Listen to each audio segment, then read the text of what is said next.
to the Nasty Metal Production channel here at YouTube. Welcome to another collection update, which, of course, I haven't done even a video in quite some time. Not since last month with my 70s hard and heavy stuff. So with all that, after that last video, I don't know, I just felt pooped. I didn't feel like doing anything. So I had to, and I've gotten at least some stuff here. I'm not going to show the Judas Priest sounds that I had gotten anyways. I already did videos of showing those anyways, so I want to keep this as stuff that I haven't really much talked about, that I've at least gotten. I know one of these I've done a review for, one of these I've done a Vclt video on. I know one of these I actually showed in my 70s Hardened video. Actually, there are two here that I've done VCLTs, so alright, let's get that out of the way. Alright, so there's about two records here. So let's actually get into the vinyl first before I actually do the CD. You know what? Actually, scratch all that. I'm just going to do the CDs anyways. Fuck it. Is there any light here? Oh, shit.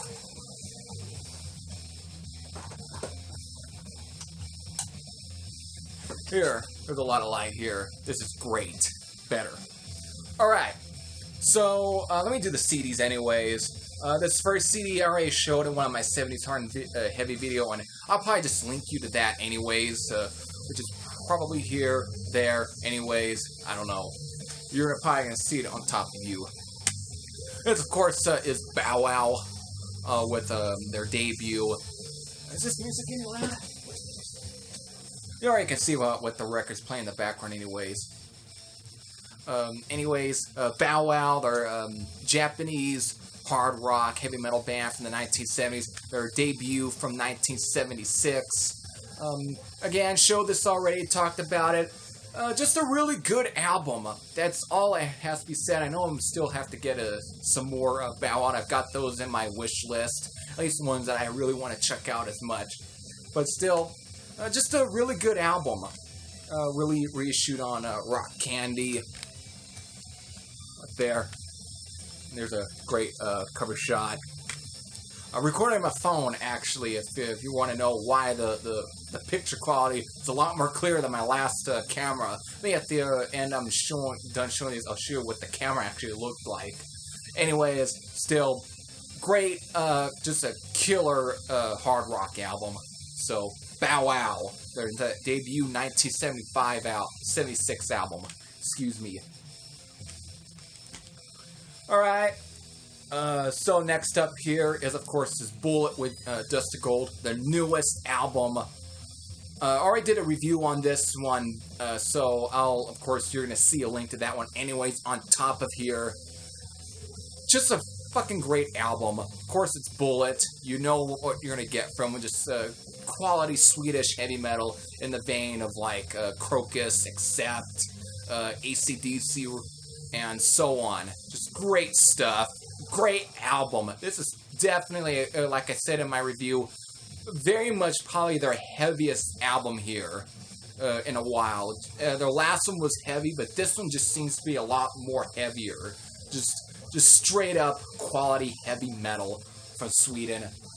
Listen to this album a lot, so yeah. Let me kind of show this off a bit more. Take this out. So this, of course, is the digipack, back cover.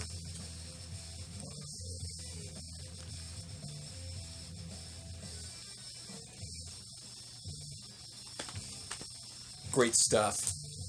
So, you already see that review why I actually really think of the album, but other than it, it's a fucking great album from Bullet. Shit. Always take care of your digipacks. So as long as they don't get screwed up while you're placing them in. Alright, last CD here. This was actually VCLT, from Vinyl Transmission. It, of course, is a new wave of British heavy metal compilation that was released this year through a British label, Metro Select. And Just a really good new wave of British heavy metal compilation. I know Final Transmission also did a video of this one anyways, even though I showed it in my... But I just want to kind of give my little thoughts. This is a fantastic comp, of course. Like Final Transmission said, it's a fucking great compilation. To me, this comp and the one that Lars Ulrich and Jeff Barnett put out in the early 90s, the 79 Revisited comp, this one and that one are probably right there, some of the best new wave of British heavy metal compilations ever. But since the 79 Revisited one and the Lightning to the Nations compilation that Sanctuary had put out, which of course the title was lifted from the Diamond Head album, that one, since those are really out of print now, and God, a good look trying to find those for bargain prices. Good luck. Those are no longer in print. This one is, and this is up there. Great comp. There's actually one band action here that I actually end up getting a record, and I will show it here. But still, great comp. Venom, Raven, Blitzkrieg, Crucifixion, Jaguar, Aragorn, Fist, Gaskin, Girl School, Acelane, Deadringer, Autumn Craft, Saracen, White Spirit, Persian Wrist, Witch Fine, Angel Witch, which I own that album anyways. It's a deluxe edition reissue of that one. Sweet Savage, Vardis, Cloven Hoof, Tyson Dog, Bitches Sin, White Spirit, which I think I already might have said them anyways again. Because again, there's two songs from almost one of these bands. Ties of Pantang, Warrior, Death Wish, which I'm surprised was there because I'm more like a thrash band. Warfare, Crucifixion again as a second track here. It's the Green Ice from the EP, which of course Skull Records reissued on CD. Both those two 7 inches they did, even though I'm waiting now for the Fox 7 inch to get reissued so I can binge buy. Again, Avenger, Tokyo Blade, Samson. You just get everything. So, Killer Comp. Let me kind of show this off a little bit. So we got that. Of course, it opened like kind of real great. Yeah, killer compilation. All right. That's it for all the CDs again. Just great stuff. Great stuff on CD here. Let's get to the vinyl here. This was actually a Vclt from my friend Josh Green over at Facebook. This, of course, is a Russian record. This, of course, is Magnit Die Series. Killer record. When it comes to a lot of Russian metal, I only know a few. I know about, like, Master. I know about... Ooh, I'm starting to now draw a blank here. Fuck, I'm drawing a blank with some of them. Still, there's some great bands out of there, out of Russia. But Magnit are probably the more power metal bands, or neoclassical power metal bands that come out of Russia, which is usually a style that wasn't played very much. And so, when it comes to that, this is just a great record. It's definitely heavy in places, real dark at times. Just all killer stuff here, basically. It's great. We kind of show off. Actually, you know what? I kind of showed the record anyways in that VCLT, so I don't need to re-show it again. But still, great record. Of course, they end up changing their name after this album to Crito. And they changed their name, released one more record, and that was it. And that record is hard as balls to get. That's like around almost over $100, that copy. Would love to get that record one day, but so I can at least complete this. Still, great record. Don't need to talk about any more about it. And really kind of at least take out just a better. Still, great. Now, on to the next record here, which is the last one here, that... since I already mentioned that I got a new wave of British heavy metal band that was featured on there, and I already mentioned them anyways, but you're probably not going to be going through which band. So, without further ado, not the heaviest band, but I'm actually coming a lot more around them. As of course is Deadringer with their debut LP Direct Line, which was released through Din Disc. just a good record, actually. I know they had like some 7 inches with some songs that weren't featured on their albums. Then they released a second album after this one, which had a different singer named Second Rising, which the song was Hot Lady, which is not on the sound. It was released as a 7-inch, with, of course, was another song that wasn't going to end up being on the Second Rising album. Actually, both those 2 songs were never featured on there. But again, because of this comp, it kind of it piqued my interest to recheck out Deadringer, even though I like some of the songs that they did. But when I first downloaded this album years ago, when I was really getting into the new wave or bridge heavy metal movement, I downloaded this one, and I don't know, something didn't click with me firsthand. It wasn't heavy. It's like, even though I dug the Hot Lady 7-inch, I dug the Second Driver's track, I dug She's Not Ready, and some of those. It had a little more of a rockin' feel, but for some reason, this album didn't do much for me when I first listened to this one years ago. But with that comp, it piqued my interest to actually kind of see if I can kind of recheck that album, revisit it, see if it's any good again. If maybe it just was me who was expecting something like, I don't know, Saxon or Tags of Pantang or Diamond Head, you know, something like that, a little bit on the heavier side. But somehow that's a thing where it went wrong for me. Really, when getting into a lot of the new wave of rich heavy metal stuff again, like checking out like the comps and everything, really coming around that it was a movement that also had its non-heavy bands. But this actually is a lot more grown on me. It's actually a good record.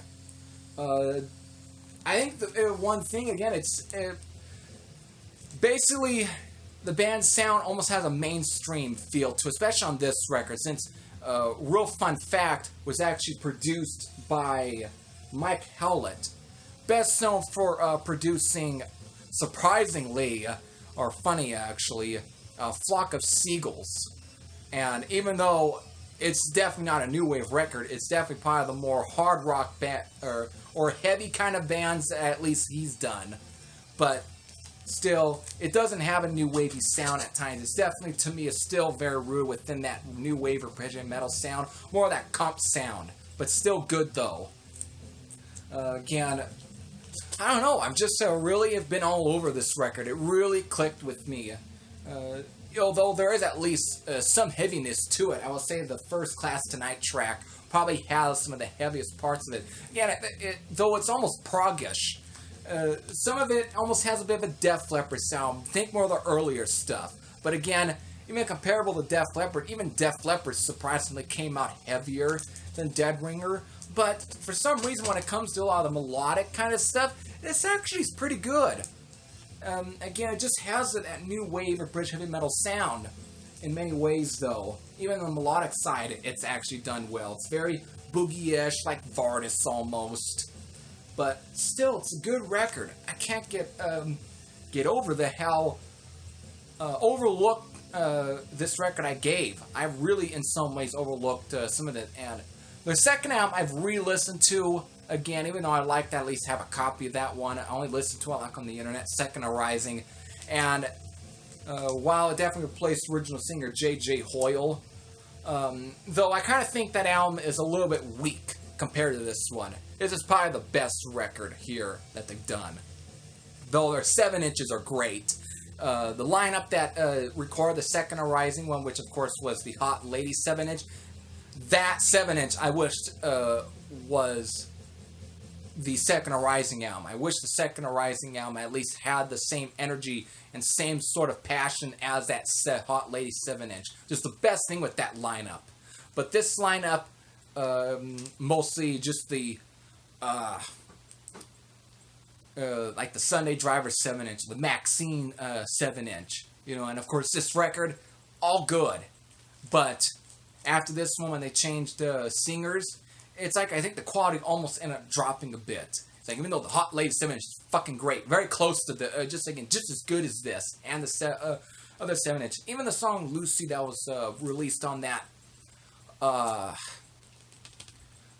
the 60 Minutes Plus heavy metal compilation that Neat Records had released. Like, again, when they replaced J.J. Hoyle, they went and got signed to Neat. Still, when that happened, in a way, almost the quality had dropped surprisingly.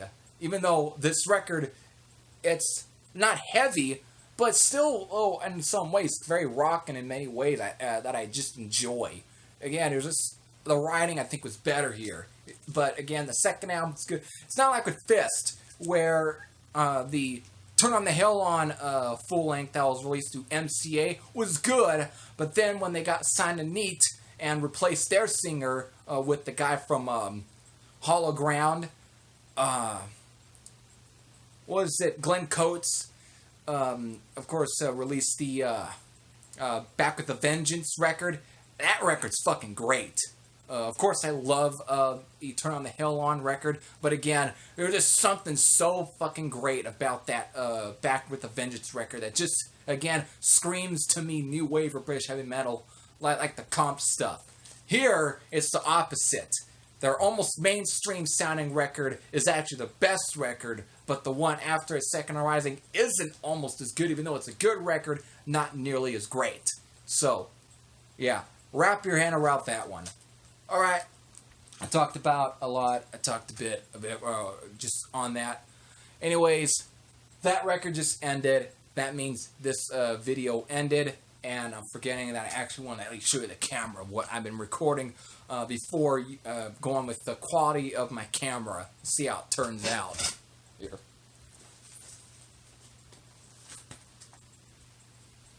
See, this is that one. Good camera, though. Been around since the mid-late 2000s. Still, good camera, Sony. But since when your phone camera is actually better quality than... And they make their cameras with much more higher quality, surprisingly now. Just crazy. Still, with that... Get this. Anyways, still, that's all the stuff that I've gotten so far. You're probably going to see this... Anyways, that's all the stuff that I've gotten. I'll definitely will be back here with some more videos, hopefully with maybe another review. I know I got some interesting videos along, if you can see at my record pile right there. I've got some interesting ideas there. So with that, until then, this is Heavy Thrasher Sam out, and I know you've listened to these records. If you have, definitely let me know what you thought. Take care, everyone.